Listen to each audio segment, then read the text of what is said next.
wabarakatuh. Perkenalkan, nama saya Dara Pranidia Tilaso dengan nomor NUPTK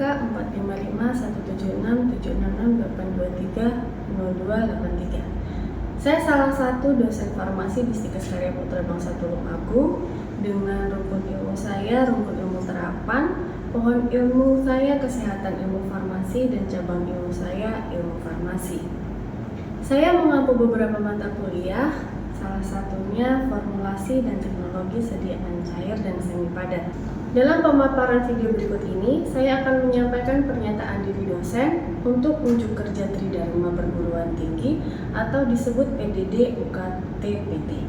Beberapa hal yang akan saya sampaikan melalui video ini, yang pertama, menjelaskan terkait deskripsi mata kuliah, capaian pembelajaran mata kuliah, sistem pembelajaran dan penugasan, serta referensi materi dan sistem penilaian.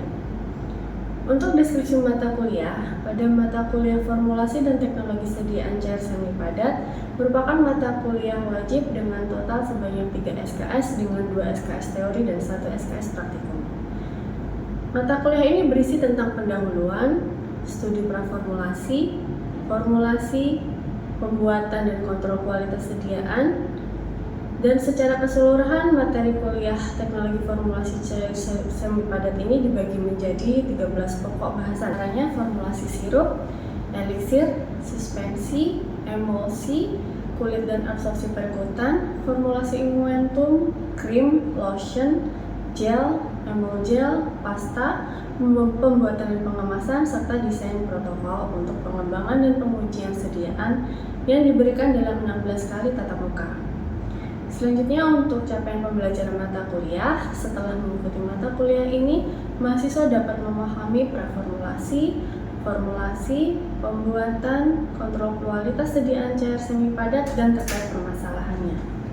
Sehingga mahasiswa dapat menguasai konsep dasar materi teknologi formulasi sediaan cair semi padat dan dapat terampil menerapkan dalam pembuatan sediaan cair semi padat dalam skala industri, serta menumbuhkan sikap kritis melalui pengembangan diskusi dan menghargai pendapat orang lain dan mampu menumbuhkan sikap kepemimpinan.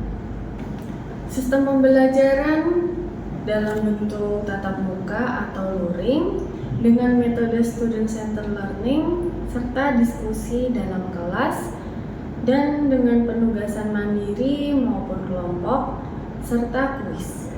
Referensi materi yang saya gunakan terdiri dari beberapa artikel jurnal serta beberapa e-book sebagai salah satu contoh Pharmaceutical Dosen Form dari Lieberman. Selain itu, sebagai bahan ajar, saya menggunakan artikel publikasi hasil penelitian, salah satunya penelitian pengaruh konsentrasi karbomer 940 pada sediaan emulgel, minyak zaitun, dan ekstrak daun kelor. Juga buku ber-ISBN yang saya buat dengan judul Farmaseutika dan bentuk sediaan obat. Pada sistem penugasan, mahasiswa akan diberikan tugas kelompok pada setiap akhir topik kuliah berupa presentasi atau review artikel yang terkait dengan topik yang diajarkan.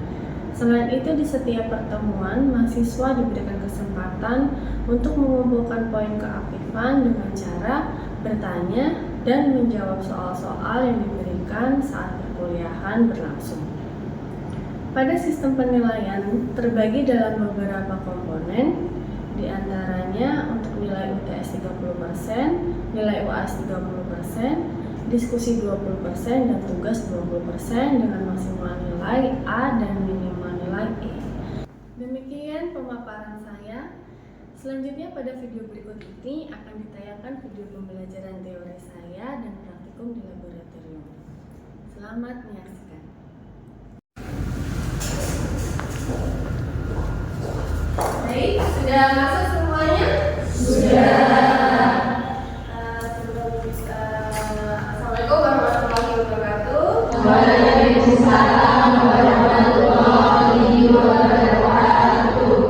Sebelum kita mulai kelas kita pagi hari ini, kita berdoa dulu agar kita memberikan semua yang kita dapatkan bersama kita semua. Berdoa dipersilakan.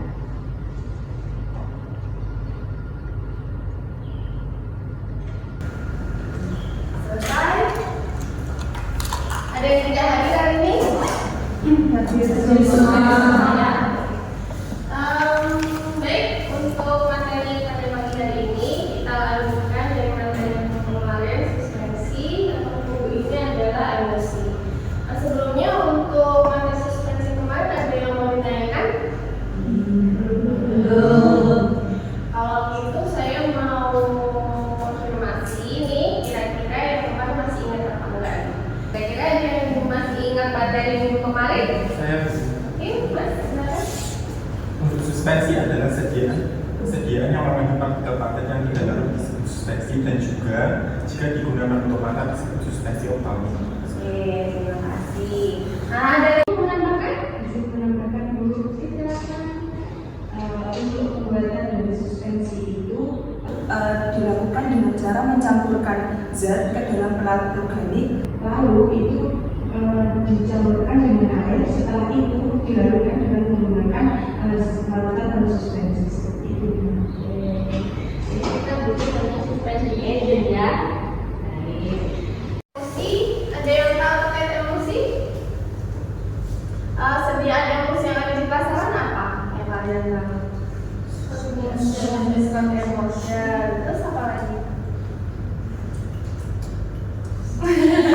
Oke, diskon emotion ya. Diskon emotion itu kan mengandung minyak ikan. Minyak ikan kemudian dikorporasikan. Nah, emosi sendiri ini suatu sistem yang tidak stabil yang mengandung dua fase. Nah, dua fase yang tidak bercampur ini adalah minyak dan air.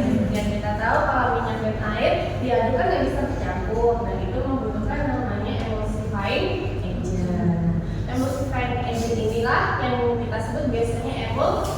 Nah, emulgator itu nanti jenisnya apa saja akan kita jelaskan nanti.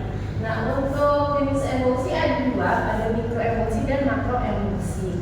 Untuk perbedaannya seperti yang kalian lihat ini berbeda dari ukurannya. Jadi kalau untuk mikro semakin kecil dan untuk makro sekitar 5 mikrometer. Di sini ada yang ditanyakan? Untuk selanjutnya terkait pembuatan emosi. Jadi salah satu emulgator dari bahan alam contohnya gom arab. Nah, untuk gom arab ini ada 3 metode. Yang pertama adalah gom kering, kedua gom basah, dan metode botol.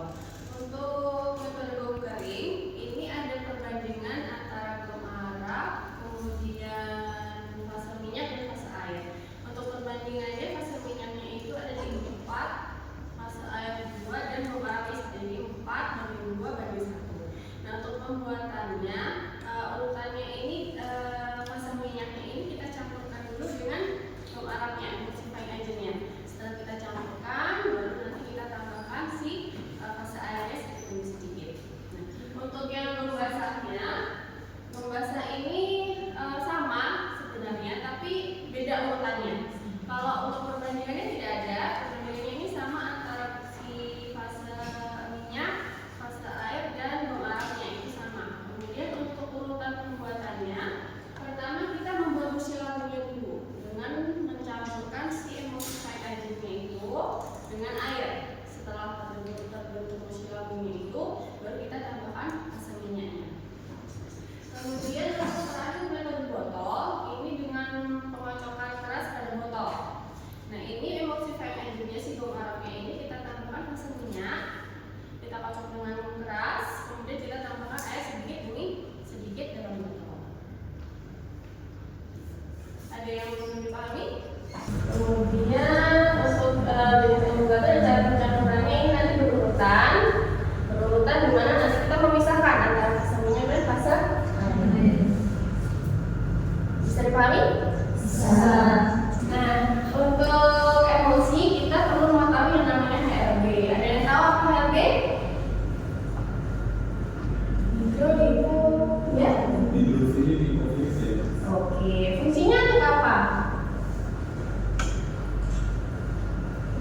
Bisa dibaca? Ini adalah nilai keseimbangan. Jadi, di mana kita nanti mencampurkan suatu emulgator atau nanti emulsifying agent, kita bisa lihat dari nilai kisarannya. Masing-masing pertimbangan nanti ada nilai HLB-nya.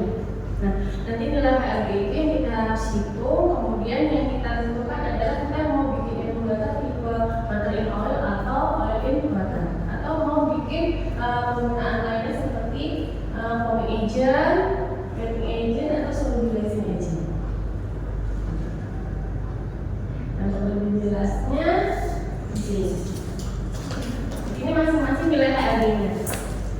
Yang sering digunakan kalau di lab kita kan biasanya span ya, span 80, span 20, CA, swim, gitu. Nah, kalau untuk natrium lauryl sulfat ini untuk deterjen, bisa dipahami? Bisa. Nah, untuk tes nih kita belajar dulu untuk perhitungan soal nomor 1 coba. Ada yang bisa soal nomor 1? Oh ya.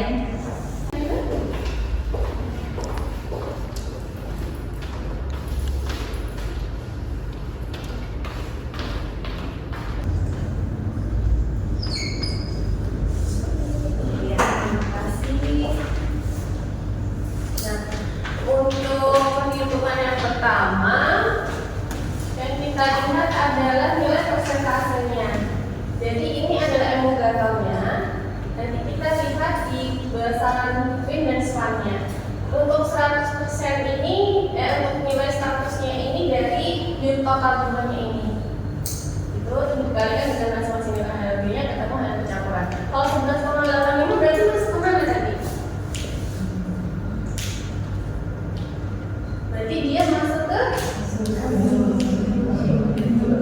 tipe oil in. Selanjutnya yang untuk pertanyaan nomor 2 ada yang mau menjawab? Saya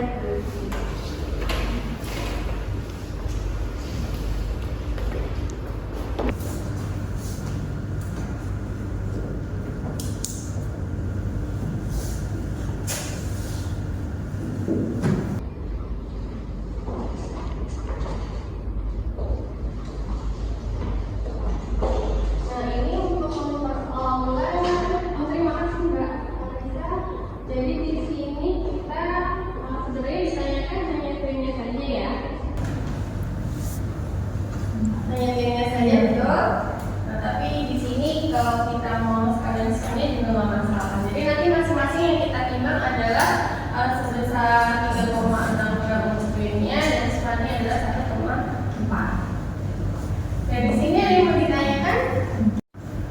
Nah, untuk pembuatan emulsi seperti yang saya sampaikan tadi, itu kan ada 2 fase ya, fase minyak dan fase air.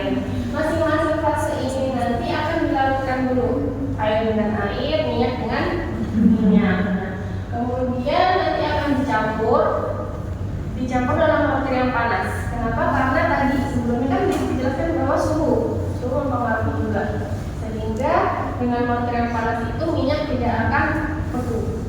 Minyak yang kita campurkan. Jadi nanti dengan mortir yang panas kita campurkan minyaknya dulu sampai kita aduk, kemudian kita tambahkan air sedikit hingga terbentuk emulsi. Dan untuk evaluasi kita bisa cek dari warna emulsinya. Dari warna emulsi itu nanti kita bisa tahu tipe emulsinya. Kalau warna emulsi itu ada 2 macam, nanti pakai Medila dulu sama sudah tidak. Kalau Medila dulu nanti akan muncul warna biru. Itu nanti yang muncul adalah jadinya tipe apa? Minyak dalam air. Kalau yang sudah tidak nanti jadinya air dalam tuh. Kemudian kita ukur partikelnya dengan mikroskop. Terus kita hitung banyaknya partikel dan ukuran partikelnya. Jadi nanti tujuan kita ke makro atau ke mikro. Kemudian kalau dilanjutkan sudah dalam bentuk sediaan, kita bisa cek bakterinya ada atau tidak bakteri dalam sediaan tersebut. Dan perubahan kimia. Nah, untuk perubahan kimia ini nanti kita bisa tambahkan antioksidannya biar tidak terjadi perubahan. Nah, untuk stabilitas emulsi yang dikatakan stabil adalah tidak ada pengulangan fase. Kemudian kita cek secara organoleptik dari bau, karena emulsi kan itu kebanyakan minyak ya. Jadi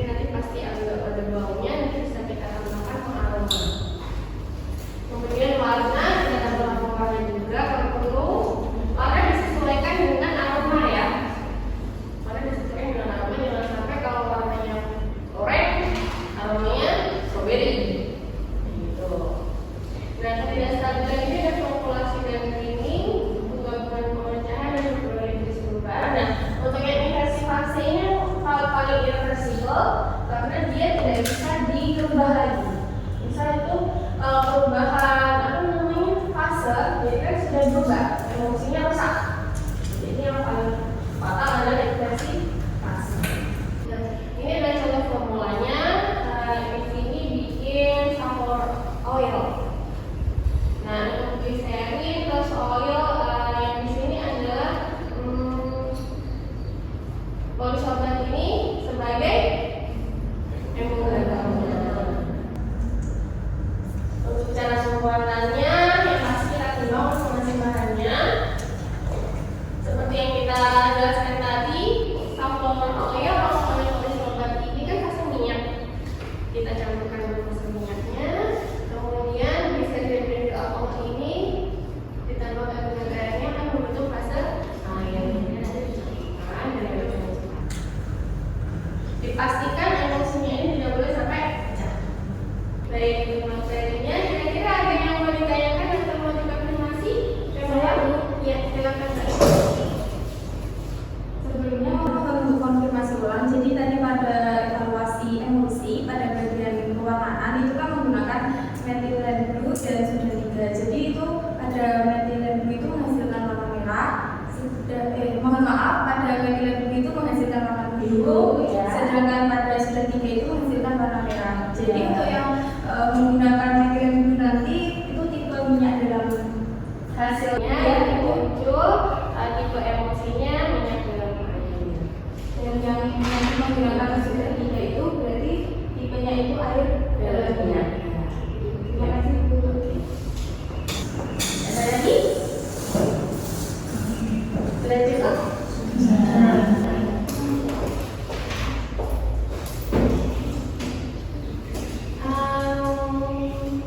Baik, saya kira sudah cukup untuk pertemuan pada pagi hari ini. Saya kira karena sudah ada yang bertanya, mungkin ada yang mau disampaikan lagi sebelum saya tutup? Ada? Kalau ada yang ditanyakan, saya ingin tahu apa kalian paham materi hari ini. Kira-kira ada yang bisa memberikan kesimpulan untuk emosi pada pagi hari ini? Baik, Mbak Dina sekarang. Jadi emosi itu merupakan campuran mungkin dari dua fase cairan yang tidak saling bercampur namun dapat stabilkan dari emulgator. Kemudian untuk penyimpinan sendiri itu terbagi menjadi fase minyak dalam air, lalu ada fase air dalam minyak itu berdasarkan komposisi dari fase luar maupun fase dalamnya. Kemudian partikelnya sendiri emosi itu biasanya kurang dari 1 megameter. Ada yang mau menambahkan lagi? Silakan. Di perubahan tadi digunakan untuk memilih tipe emulgator dan untuk pengujian dengan sudah 3 tadi untuk memutar tipe emosi seperti wortel in oil atau oil in butter. Untuk antioksidannya ditambahkan untuk mencegah ketentukan. Serta emulgator alami itu bisa berasal dari tumbuhan, contohnya itu ada glukanol. Baik, terima kasih. Berarti saya kira paham ya semuanya ya. Jadi bisa untuk ujian minggu depan. Baik, saya akhiri untuk pertemuan hari ini. Terima kasih, ketemu lagi minggu depan. Saya akhiri, wabillahi taufiq wal hidayah. Wassalamualaikum warahmatullahi wabarakatuh. Waalaikumsalam warahmatullahi wabarakatuh. Warahmatullahi wabarakatuh. Waalaikumsalam warahmatullahi wabarakatuh. Sebelum kita mulai praktikum pagi ini, kita berdoa dulu agar diberikan dan kelancaran serta ilmu yang kita dapatkan bermanfaat bagi kita semua. Berdoa dipersilakan.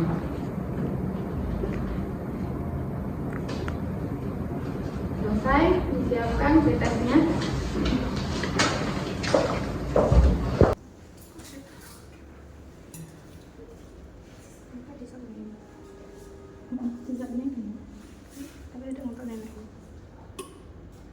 Mungkin tidak apa-apa gitu soalnya kalau tinggi.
Sudah, ini fase minyak sama fase airnya dicampurkan, nanti diaduk.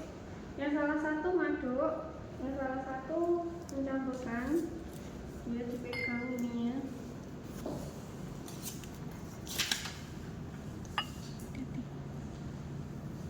Sampai diaduk. Pegangnya gini, maksudnya. Gini. Oke.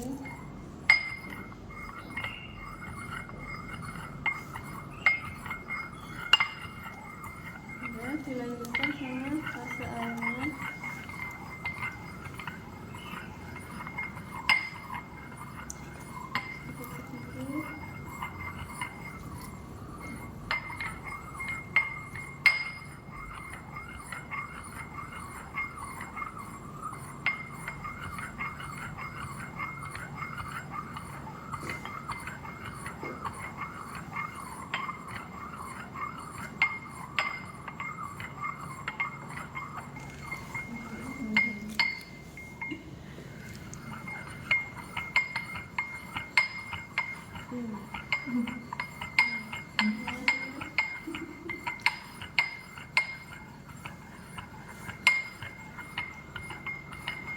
Dikit aja sisanya. Tadi ini yang sedikit.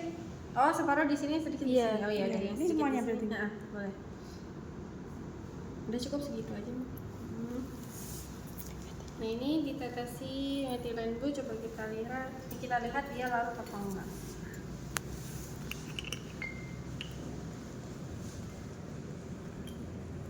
Ini Mbak sini, bantu temannya adik-adik. Yang sana. Dipegang dong cawannya.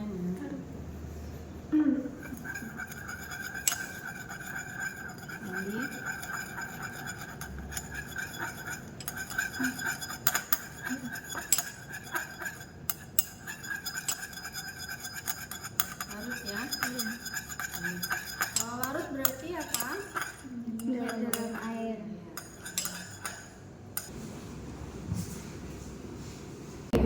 Sampahnya dikumpulkan, dibuang. Mejanya bersih ya, selesai. Terus ini laporannya, perhitungan dilengkapi, dikumpulkan, dipanen.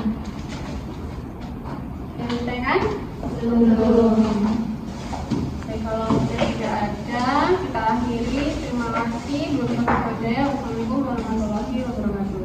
Waalaikumsalam warahmatullahi wabarakatuh.